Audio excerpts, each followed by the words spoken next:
안녕하세요. 종교평화연구원장 이병두입니다. 오늘이 10월 30일 햇살이 좋습니다. 근현대 불교 탄압과 차별의 역사 12번째 순서로 기독교에만 특혜를 주었던 형목과 경목제도 진입 문제를 말씀드려 보겠습니다. 11번째로 했던 전쟁 당시에 포로 수용소 특혜와 이어지는 얘기라고 해도 될 것입니다. 한국 전쟁이 발발하여 치열한 전투가 벌어지던 1951년 초에 개신교와 천주교, 범기독교계에만 군종제도 시행을 하면서 10여 년 사이에 전체 인구, 특히 젊은 층 사이에서 기독교 인구 비중이 빠르게 높아졌습니다. 그런데 전국의 형무소와 경찰서, 유치장 등의 진입은 민족 해방의 기쁨이 다 가라앉기도 전인 1945년 12월부터 이때는 천주교도 배제한 채 현직 목사에게 전국의 형무소와 소년원의 교무과장 직책을 독점하게 해주는 방식으로 오직 개신교에게만 허락하였습니다. 그리고 법무부 안에 이 형목제도를 지원하는 형정과를 설치하기도 했습니다. 이런 식으로 당시 기독교에 비하여 신도가 훨씬 많았던 불교와 천도교를 비롯한 여러 비기독교 종교들의 참여를 제도적으로 원천봉쇄했다는 점에서 그 자체가 기독교 국가에서나 가능할 법한 이례적인 특혜였습니다. 군종 장교와 형목은 기독교 성직자를 현직 국가 공무원으로 임용하여 상시 고용 체제로 운영하였으므로 교회의 구성원들이 공무원 신분을 얻어 핵심 국가기구 안으로 직접 편입되어 들어가 탁월한 선교 효과를 낼 수 있게 보장해 준 것입니다. 처음 형목제도가 도입되던 과정은 아주 간단했습니다. 1945년 11월에 열린 조선 기독교 남부대회에서 정부의 형목제도를 요구하기로 결정하고 바로 다음 달인 12월 당시 군정청 인사행정처장이던 정일영 목사가 이를 수용해서 제도화되었습니다. 이 정일영 씨는 4.19 혁명 뒤 장면 정권에서 외무부 장관을 역임하고 8선 의원을 지냈죠. 중요한 점은 형무소 목사가 정식 공무원으로 임명되었다는 것, 그리고 4.19 이후 이 제도가 폐지될 때까지 개신교가 이를 독점하였다는 사실입니다.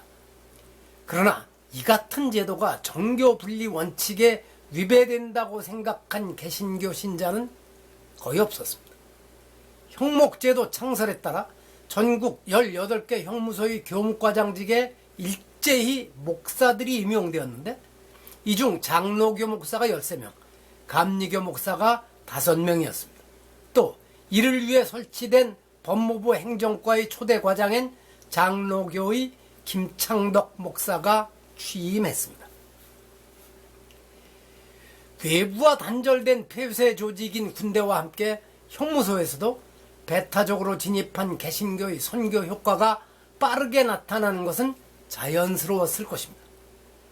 1949년 8월 서울신문 보도에 따르면 당시 어려웠던 사회 경제 상황 때문일 것으로 추정하지만 전국 형무소의 수용 정원의 40 내지 50%를 초과하여 남녀 죄수 1만 4천 명이 수감되어 있었다고 합니다. 어느 형무소에서나 지금 일주일에 한 번씩 강당에 죄수를 모아놓고 전임 목사가 기독교 성서 구절을 인용하며 인간 철학을 강의하고 있는데 이것은 각 형무소마다 적지 않은 성과를 거두고 있었다고 전합니다. 물론 목사들의 전도 활동이 너무 형식적이고 때로는 죄수를 만날 때마다 예수를 믿으라고 강요하여 역효과를 내는 경우도 있었지만 형기 3분의 1 이상을 경과한 사람에게는 그가 가출옥할 수 있도록 주선해주는, 원문에는 구신해준다 그랬습니다. 주선해주는 막강한 권한이 형목에게 주어져 있었으므로 형무소 선교의 효과는 높을 수밖에 없었습니다. 수감된 죄수들에게는 자신의 가출옥을 도와줄 수 있는 큰 권력을 가지고 있는 형목들이 죽이느냐 살리느냐는 생사여탈권을 지닌 전지전능한 신으로 여겨지지 않았겠습니까? 그러니 당연히 무슨 수를 써서라도 이 형목들에게 가까이 다가가 은혜를 베풀어 주기를 바라지 않는 수감자들이 없었을 것입니다. 설사 무신론자일지라도 그들을 거부하고 나는 예수를 못 믿겠다, 기독교가 싫다고 할 수 있는 사람은 찾아보기 어려웠을 것입니다. 한편 경찰 공무원과 경찰서 안의 구치소 수감자들을 대상으로 선교를 할 수 있는 경목제도의 경우에는 이승만 정권 시절에 공식 도입되지 않았습니다. 그러나 1954년 1월부터 경기도 경찰국에서는 경목과장 조재용 총경의 적극 후원으로 이미 개신교의 경찰 전도가 시작되어 매주 한 번씩 예배를 보고 있었습니다. 그리고 모든 경찰 간부들이 교육을 받게 되는 부평 소재 국립경찰학교에서는 1956년 9월부터 대강당에서 수백 명이 참석하여 매주 일요일 예배를 진행하였으며 경찰학교 학감 이강희 경무관이 매주 일요일 목사 초청 예배를 보고 치안국장에게, 요즘은 경찰청장이죠, 경목제도 도입을 건의하겠다고 밝히기도 하였습니다. 결국 이런 움직임들이 이어져 1960년대에 정식 경목제도 도입 분위기를 조성하였던 것입니다. 이제는 교도소와 경찰서의 법당이 개설되어 스님들을 법사로 초청해 정기법회를 진행하기도 하고 전국 교정인 불자연합회가 조직되어 수백 명이 넘는 불자들이 형무소와 구치소에서 적극적으로 전법 활동에 나서고 있으며 조계종 포교사단에서도 교화 활동을 적극 펼치고 있습니다. 그리고 전국의 지방경찰청과 경찰서마다 경승이 위촉되어 경찰 공무원과 구치감 수감자 등을 위한 포교와 상담을 할 수 있게 되었습니다. 그러므로 군종제도와 전쟁 포로 수용소에서의 배타적 진입 허용 등 기독교에게만 특혜를 주고 불교를 비롯한 다른 종교계에는 접근 자체를 원천봉쇄했던 정부의 탄압과 차별 정책 시행은 이제 더 이상 펼치기 어려울 것입니다. 하지만 2010년에 우리나라 최초의 민간 교도소로 개원한 아가페 기독교 소망 교도소의 사례에서 볼 수 있듯이 교정교화 시설에서 기독교, 그 중에서도 개신교에만 특혜를 주는 정부 정책은 여전히 이어지고 있습니다. 다만 소망교도소의 경우 2010년 개원된 이후로 많은 사람들이 이명박 정권의 편향 사례로 여기고 있지만 김대중 정권 시절에 이미 행형법을 개정하고 민영교도소 등의 설치 운영에 관한 법률을 제정 공포하여 민영교도소를 설립할 수 있는 근거를 마련하였으며 수탁선정심사위원회 심사를 거쳐 2002년 3월 재단법인 아가페를 수탁 운영 대상자로 결정 발표하는 등 형식상 다른 종교계를 포함하여 민간 부문에 문호를 개방하고 있다는 제스처를 쓰는 방식으로 예전에 비하여 그 차별 정책을 좀 더 세련되게 다듬었을 뿐입니다. 글쎄, 좋게 얘기하면 세련된 거고 직설적으로 표현하면 교활해진 것이죠.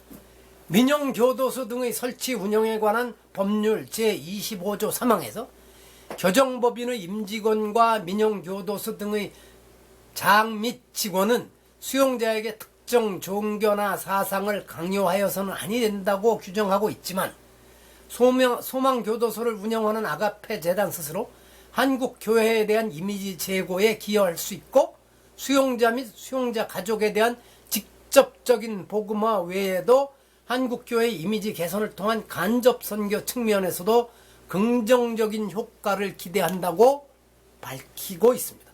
결국 법률 규정은 단지 규정일 뿐 아예 처음부터 고려 대상이 아니었다는 게 확실합니다. 실제로 소망교도소에서는 재소재를 대상으로 다양한 기독교 선교 활동을 하고 있고 실제로 이 법 규정을 지킨다고 믿을 사람은 아무도 없을 것입니다. 글쎄요. 혹 믿는 이가 있다고 하면 지나치게 순진하다고 할 수밖에 없겠지요. 지나치게 순진하면 남한테 잘 속습니다. 그게 세상입니다. 여기서 마칩니다. 들어주셔서 감사합니다.